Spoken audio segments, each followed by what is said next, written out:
The fastest way to lose money is to try to make it fast. That sounds backward. It feels almost insulting in a world built on speed. High-frequency trades, instant loans, one-tap investing, overnight millionaires on your feed. But the money system doesn't reward speed. It punishes it, quietly, relentlessly, and it always has. Here's the uncomfortable part. The system isn't broken. It's doing exactly what it was designed to do. Right now, this matters more than ever, because for the first time, regular people are being invited into games that used to be private. Crypto, options, day trading, leverage. The door is wide open, the clock is ticking, and impatience is expensive. Let me show you how this works without jargon. No charts, no lectures, just the mechanics underneath the noise. Imagine two people. One moves fast, the other waits. The fast one checks prices every hour, reacting, adjusting, chasing. The slow one barely looks, once a year maybe. Here's the twist.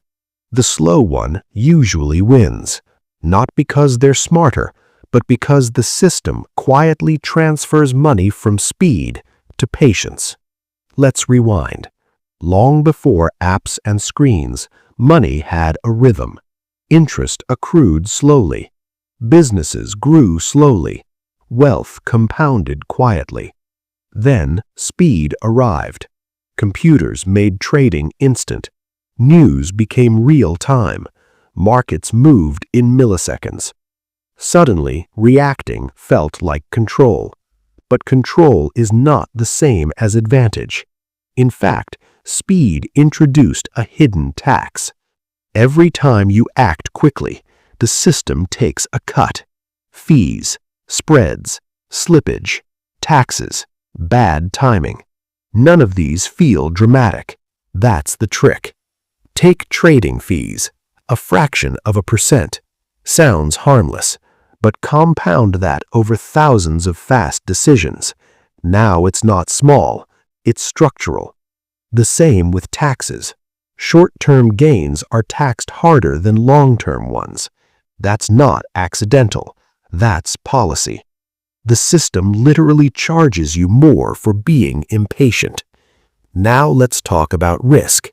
Speed compresses time. When time compresses, volatility explodes. If you hold something for 10 years, daily swings barely matter. If you hold it for 10 minutes, every movement feels existential. That emotional pressure forces mistakes, overtrading, panic selling, chasing losses. The system knows this. Markets are not just numbers, they're emotional machines, and fast participants pay for emotional reactions. Slow participants let time absorb shock. Here's a strange statistic. Most of the stock market's long-term gains happen on a handful of days. Miss those days and your returns collapse. Guess who misses them? People who jump in and out. People trying to time everything. People moving fast. Patience isn't passive. It's strategic exposure to randomness. Speed is active resistance to it. Now comes the irony. The faster the tools get, the slower the winning behavior becomes. High-frequency traders don't move fast emotionally. They move fast mechanically. They aren't reacting, they're harvesting. And who are they harvesting from? Impatient humans. Let's zoom in on debt for a moment. Debt is where speed really gets punished. Credit cards, payday loans. Buy now, pay later. These products exist to accelerate consumption. You get the thing now, you pay later. But the interest clock doesn't care about your urgency. It compounds calmly. Miss one payment, and the math turns predatory. Debt rewards the lender's patience. It punishes the borrower's haste. Always. Even mortgages follow this logic. The early years, almost all interest, very little principal.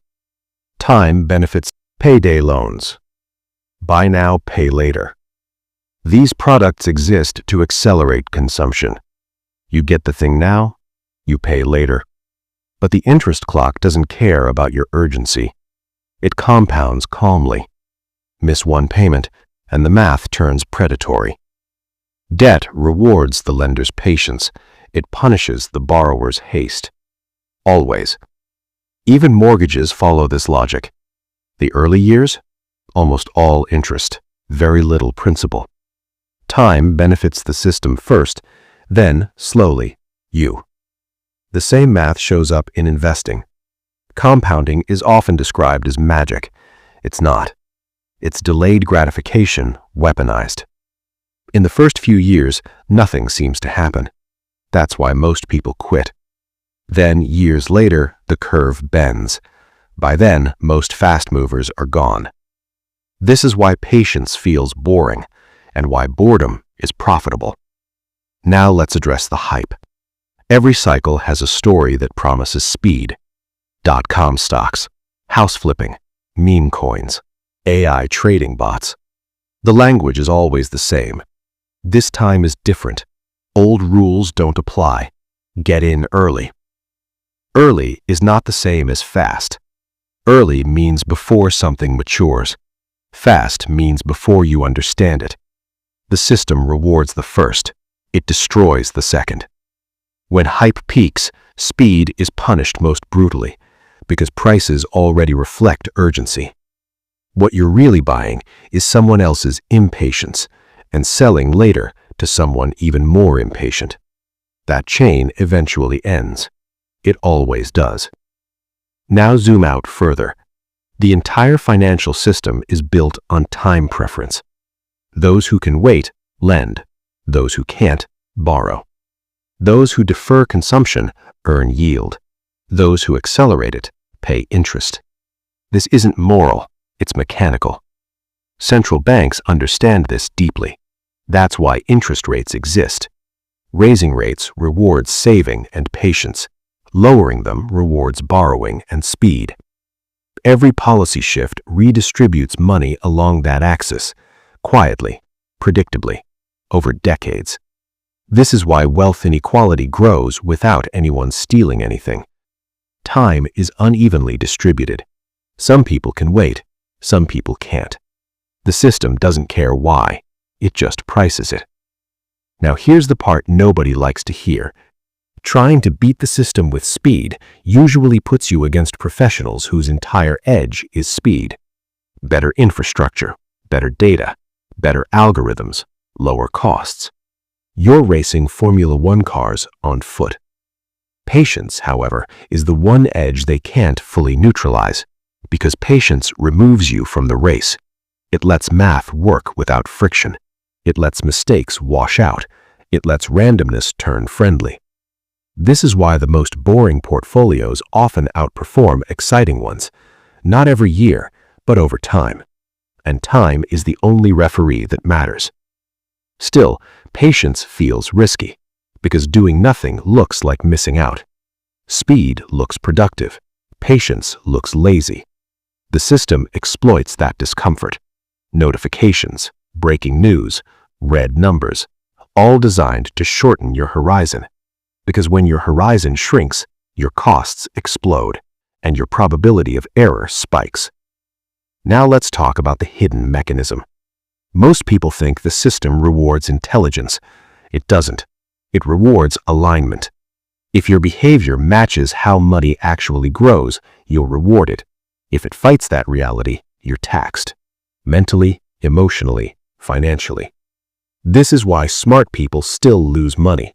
They move too fast, and average people sometimes build wealth. They wait. Not forever, just long enough. There's a quiet joke in finance. The market is a machine that transfers money from the impatient to the patient. It's funny because it's true, and uncomfortable because it's personal. Now zoom out one last time. We're entering an era where everything is faster. AI decisions, instant settlements, 24-hour markets. Speed will be more seductive than ever, but the underlying math hasn't changed. Time still compounds, costs still accumulate, emotions still sabotage. If anything, patience becomes more valuable as speed increases, because fewer people will have it. Which raises the final question. If the money system rewards patience and punishes speed, and speed is being pushed on you from every direction, is the real risk missing out, or is it moving too fast to notice where the money is actually going? Thanks for watching.